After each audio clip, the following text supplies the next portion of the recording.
Hello Disney fans, welcome back to the channel. I'm super excited to dive into Disney's Investor Day event today. I watched almost the entire presentation. I skipped a few chunks. I didn't watch much of National Geographic, but I'm excited to dive into a lot of this. I watched it all, so you don't have to. I'm going to sum up the important news and some stuff that isn't getting talked much about in other places, but I think is really interesting. First of all, Bob Iger announced that Disney has a goal of releasing about 100 new titles to Disney Plus every year, 100 original titles, which is really cool. A lot of that is Star Wars, Marvel, Disney, National Geographic, and others. And we have some of that here today that we had not heard about before, plus some updates on some projects that had been announced previously. So starting with Lucasfilm, there are apparently upwards of 10 Star Wars projects coming to Disney Plus in the next couple of years, and a few of those were revealed today. First of all, there's this cool project. It's a series of, I believe they're short episodes that are made by anime studios, so a different style exploring the Star Wars universe, which is really neat. I'm excited for that. There was another, I forget the title of it. But it was from some filmmaker. It's going to be a Disney Plus series, and it's supposed to be like a thriller exploring the dark side or something like that. So super weird and interesting sounding project that I'll have to keep you updated on as we get some more details on that. Hayden Christensen is returning as Darth Vader in the Obi-Wan Kenobi series, which is officially titled Obi-Wan Kenobi. Super pumped about that. I've been wanting to see him back in the Star Wars universe for a while, and I'm super happy that is now official. Ahsoka Tano is getting a Disney Plus series as well, starring Rosario Dawson. It's going to be live action, and Dave Filoni and Jon Favreau are doing Ahsoka, and are also doing a show called Rangers of the New Republic, which is set during the Mandalorian period in time. That's pretty neat. I don't know much else about it besides that, but those are a few of the shows we can expect in the next couple of years. We had our first look at The Bad Batch, which is an animated show spinoff of the Clone Wars, following, of course, and I haven't seen all the Clone Wars. I'm currently making my way through that series, following The Bad Batch from the most recent episode, or most recent season of the Clone Wars, in the final season. We also had an official announcement of a Lando Calrissian series, which is nuts. It's just called Lando. Pumped for that. I think, okay, yes, that was all the news we had on shows. So before I move into movies, to recap, we have Lando. Oh, Cassian Andor, we had our first look at Cassian Andor series, so that was sort of a behind-the-scenes look. That show is just called Andor. So now to sum up, Lando, Andor, Rangers of the New Republic, The Bad Batch, Ahsoka, Obi-Wan Kenobi, the thriller thing, and the anime thing. Both of which I forget their names, but they have names. Now onto movie news. They briefly mentioned that Taika Waititi is writing his Star Wars movie right now. It is still in development, but it is not the Star Wars movie coming out in 2023. That movie is Star Wars Rogue Squadron, directed by Wonder Woman director Patty Jenkins. I'm pumped for that. I like Wonder Woman a lot. I'm really excited for Wonder Woman 1984. I think Patty Jenkins is a really solid choice. I had actually, when I was thinking who should direct a Star Wars movie, she came to mind for me, and so I'm really excited about this. It sounds like it is based on the existing material surrounding Star Wars Rogue Squadron. I'm not really familiar, so I look forward to reading some of those books and comics in the lead-up in the next 2.5 or so years. December of 2023 is when Star Wars Rogue Squadron from Patty Jenkins is hitting theaters. That's very exciting. Willow is Lucasfilm announced that they would be making some non-Star Wars projects, which is cool. Willow is a sequel to some 80s fantasy movie starring Warwick Davis, which is really exciting. Love him. Not familiar with the original. It's a Ron Howard film, and I'll have to go revisit that. Apparently this is from the mind of George Lucas. Don't know too much about that, but it seems like a fun fantasy movie. I'm excited that Lucasfilm is branching out from Star Wars a little bit. Blood and Bone is an adaptation of... It's something Blood and Bone. There was something else. Something Blood and Bone. That is an adaptation of a novel. I think it's science fiction fantasy. Sounds really cool. It's cool that it's not just a sequel to one of their existing franchises. It's an adaptation of a book, but it's original, and I'm really excited to see what they do with that. Indiana Jones 5 is going to be filming early next year and is hitting theaters in 2022. Kathleen Kennedy said this would be the final film in the Indiana Jones franchise. We will see. Of course, that is starring Harrison Ford. Okay, next, moving into the Disney Studios portion of things. This is stuff like their live-action movies and some of their TV shows. We had the announcement of a Beauty and the Beast prequel series, which is a prequel to the live-action Beauty and the Beast film with some of the original cast returning. We had the announcement of the prequel to the live-action Lion King, or the CGI animated Lion King film, which is the highest-grossing animated film of all time. But it is not a sequel. It is a prequel, and it is from director Barry Jenkins, who made Moonlight, if Beale Street Could Talk. He's a fantastic director. It's kind of weird that it's a Lion King prequel, but who knows? I don't know. I don't know. We'll see. There's an animated Diary of a Wimpy Kid series coming to Disney+. I forgot to mention the Beauty and the Beast prequel series is coming to Disney+ as well. Animated Diary of a Wimpy Kid. I think it looks really neat. They showed like a tiny clip. I think it looks fun. I love those first 3 Diary of a Wimpy Kid movies. Never seen the 4th one. Live action Little Mermaid, we got some more details. The director of Mary Poppins Returns is directing. I forget his name. There's an animated Night at the Museum film coming, which is really neat. I think that is an exciting medium to explore things in. It's such a funny twist that they are taking things that were live action, Night at the Museum and Diary of a Wimpy Kid, and doing animated series based on them, which is cool. It's sort of a reverse of what they usually do. We have our live action Pinocchio, which we've known about for some time, but it's moving along. It's directed by Robert Zemeckis, starring Tom Hanks. That it will be a Disney Plus film, as will the live action Peter Pan movie, which is called Peter Pan and Wendy. There was some casting. I forget who they announced. I think it was Jude Law as Captain Hook and the person who's playing Tinkerbell, but I forget her name. That's a Disney Plus movie. Enchanted 2, which is called Disenchanted, is coming also to Disney Plus. Noticing a trend here, most of their new movies are headed to Disney Plus. The Sister Act 3 is a thing that is happening with Whoopi Goldberg. We had our first look at Cruella, starring Emma Stone. It was described as taking place in a punk rock London, which is kind of cool and weird. Oh yeah, and they're calling all their first looks sizzles, so it's like, take a look at this sizzle for Cruella, which, okay. Moving into now Disney animation. First of all, Raya and the Last Dragon will be on Disney Plus the same day it releases in theaters next year, and it will be with premium access the same way Mulan was. You'll have to pay to watch it. We don't know how much that will cost to the subscriber. There will be, okay, so a lot of TV shows for Disney Animation, which is cool. They've never done an animated series from Disney Animation Studios, but they are doing quite a few of them. Big Hero 6 spin-off series called Baymax, that is exploring more of the world of San Francisco, and is a continuation of the Big Hero 6 story in that same timeline. Takes place directly after, apparently. There is a Zootopia series, which they are calling Zootopia Plus, which is kind of funny because they're like, I think it's a series of short films, and those short films are TV shows that would exist within the world of Zootopia. So like a reality TV show starring that little mouse, or like a dancing contest show starring the dancing tigers. It's a really clever idea. When they started talking about Zootopia, I was hopeful for Zootopia 2, but that's not what happened, and that's okay. The show sounds fun. Tiana is an animated show from Disney Animation Studios, which is a long-form series, meaning this is not a series of shorts. These are full-length episodes, which will show Tiana being a princess, ruling this kingdom that we have not yet seen, and also exploring more of New Orleans. Moana is getting her own series as well. Less details on that one, but she is also getting a long-form series. This next bit is really interesting. They are collaborating with a studio that I believe was from Nigeria called Kugali Studios. So they're doing a collab for a TV show called Iwahu or Iwa. I'm not sure how to say it. I kind of forget.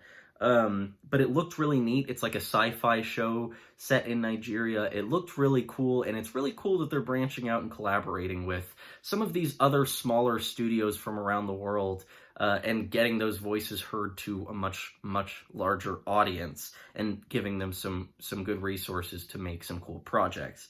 Let's see. Oh, here we go. An announcement of a new feature film. After Raya and the Last Dragon, of course, this film will also come out in 2021. It is called Encanto. It is a musical. All of the music will be written by Lin-Manuel Miranda. It is an original story. It follows some sort of a magical house in Colombia. That's sort of all we know. It's about family, about magic, and something about this house. It's super fun not to know anything about a movie, isn't it? It's not a remake or a sequel. All we know is the name and who's writing the music, and I'm super excited to see something new from Disney Animation Studios. That is, of course, as well as Raya, so we're getting some originals from them. Next, moving into Pixar, we're also getting a lot of series from Pixar, and a lot that is headed to Disney+. They didn't mention Monsters at Work, which was interesting, because that's supposed to be coming out soon.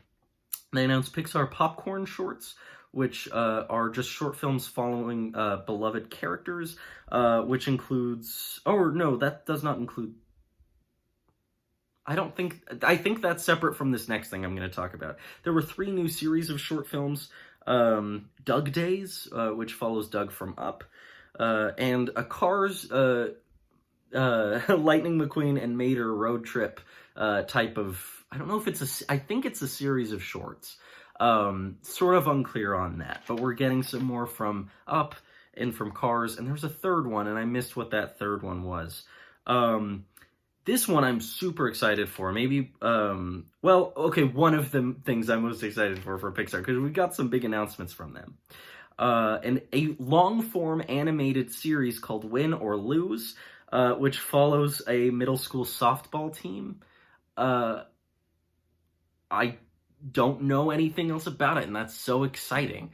It's a long form, which means, again, not shorts, full-length episodes, coming to Disney+, and I think this just sounds fantastic.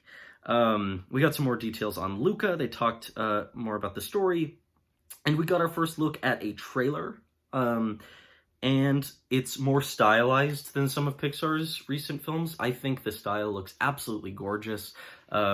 So excited for that movie, which is interesting. A lot of their new announcements are very much surrounding a coming-of-age type storyline. Luca, Win or Lose, and then this next one called Turning Red, which sounds super fun. It is a feature film. It is following a young teenage girl who is coming of age, and she, when she gets excited about things, she turns into a giant red panda bear, which... totally crazy and original, and I'm super excited for it. This next one is super weird, and I don't know what to expect at all. But if you think about it, Buzz Lightyear is a toy within the Toy Story universe based on a series of science fiction epic films. This next film called Lightyear, starring Chris Evans as Lightyear, is that film that, within the Toy Story universe, the Buzz Lightyear toy is based on. Does that make sense? It's supposed to be like a sci-fi epic that is the origin of the Buzz Lightyear toy. Sounds really weird, but I'm excited. It's starring Chris Evans, and it looks kind of cool. I like the idea of a Pixar science fiction film, which is really cool. Next up, we have Marvel. Next up, closing out the evening, was Marvel. We got some big announcements, but mostly updates on existing projects, as well as some first looks, some sizzles, and some trailers. We got a new trailer for WandaVision, which is dropping next month. Looks pretty awesome. Some more details on Doctor Strange, including cast members. Nothing huge there. We got our first trailer for Falcon and the Winter Soldier. Looks dope. Pretty much what I was expecting, but it looks looks like a lot of fun. Nothing new there, but it looks really fun. A few more details on Black Widow. They just briefly touched on it. New trailer for Loki. That one grabbed my attention because we had already seen a trailer for WandaVision, and Falcon and the Winter Soldier was, you know, similar to things we had seen before. Loki looks dope. It's like traveling dimensions and just sort of like this weird, like, they described it as a thriller, kind of character piecey. I don't know, it looks dope. That comes out next year as well. So those 3 series come out next year, and I believe 3 films are as well. So no MCU this year, a ton of MCU next year. Now, we got our first look at What If, which looks super fun. I'll be honest, I was watching this press conference during class, so I didn't get to watch all of it in detail, so I don't have anything like a breakdown here for you, but it looked super fun. The animation looked really cool. Talked a little bit about Shang-Chi, nothing too new there. Talked a little bit about Ms. Marvel, nothing crazy new there, but we got a little bit of a behind the scenes and a little bit more information on this young actress who is playing Kamala Khan. We got some information on Captain Marvel 2, nothing too new on Captain Marvel 2, except that film will be co-starring Kamala Khan, which is dope, because after playing the Marvel Avengers video game, I like Kamala Khan a lot, and I'm excited for her to be in that movie. It's also going to star a grown-up, is it Monica Rambeau? I can't remember if Monica Rambeau is the mom, but then I forget what the daughter's name would be. It's the little girl from Captain Marvel, but she is now grown up somehow. I don't know if that involves a time jump. Well, I guess it would, because if it takes place after Avengers Endgame, I don't know. I'm going to have to keep you updated on the timeline stuff. I don't fully understand all that. Next, they talked about Hawkeye, official announcement of Haley Steinfeld as that co-starring character. Then they talked about She-Hulk, which nothing too new, except they announced that Abomination from the Incredible Hulk film from 2008 will be returning in this series, which is cool. They're tying back into that film, which was not very good, but, you know, it's always fun to tie things in. Mark Ruffalo will be in She-Hulk as well. They officially announced Moon Knight, if they haven't already, but they officially announced it. I guess they hadn't nailed out the finals of the casting, because I had heard some rumors that it was going to be Oscar Isaac, that he was in talks to do it. They did not announce casting, but they described it as an Indiana Jones-style adventure in Egypt, which sounds absolutely awesome. Secret Invasion is a Disney Plus series that is coming, starring Sam Jackson and Ben Mendelsohn.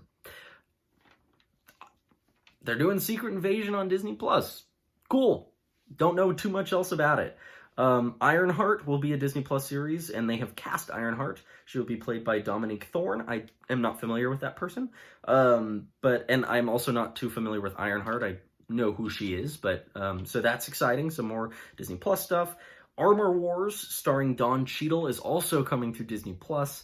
Apparently, this show is exploring Tony's worst nightmare: what happens when the armor gets in the wrong hands. I'm excited to see Don Cheadle back in his own show. They announced the Guardians of the Galaxy Holiday Special, which is a live-action holiday special coming to Disney+.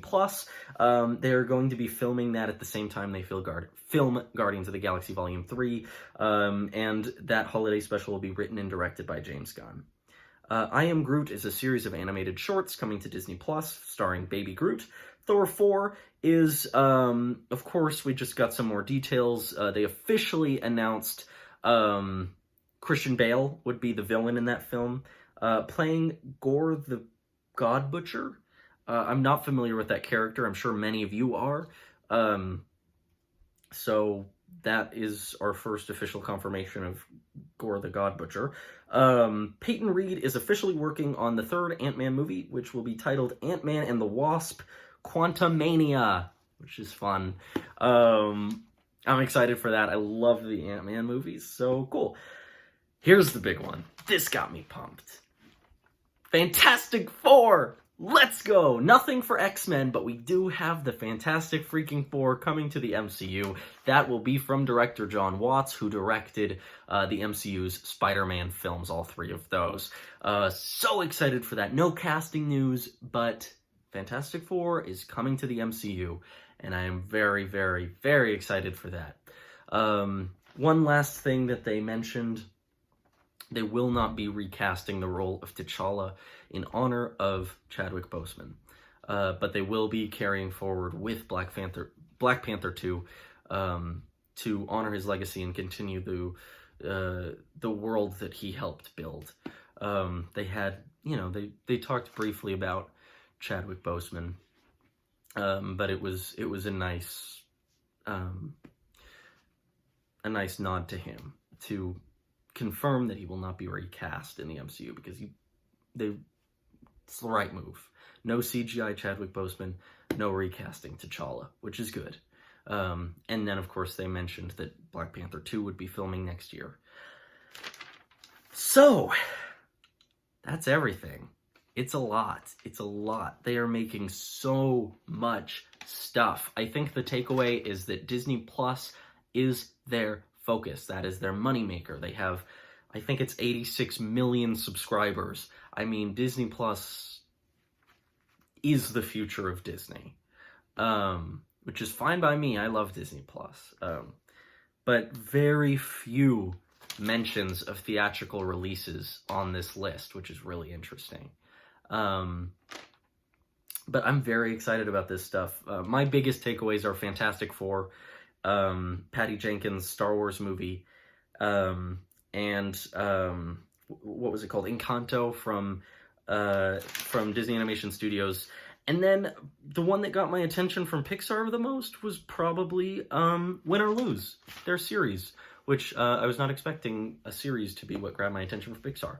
But it sounds like all of these departments, and I know they had to make it sound like this because it's an investor meeting or whatever, but it sounds like the creatives at Disney and throughout the branches, Star Wars, Marvel, Lucasfilm, are excited to continue the possibilities of their storytelling in different formats. And they all talked about being able to do things they couldn't do before. Now that they have this new platform, like the Guardians of the Galaxy Christmas special, that wouldn't have happened otherwise. So, super neat stuff. Feel free to look anything up that I didn't go into as much detail on. But I just wanted to get this rundown out there for you. And I'll see you in the next video. Bye.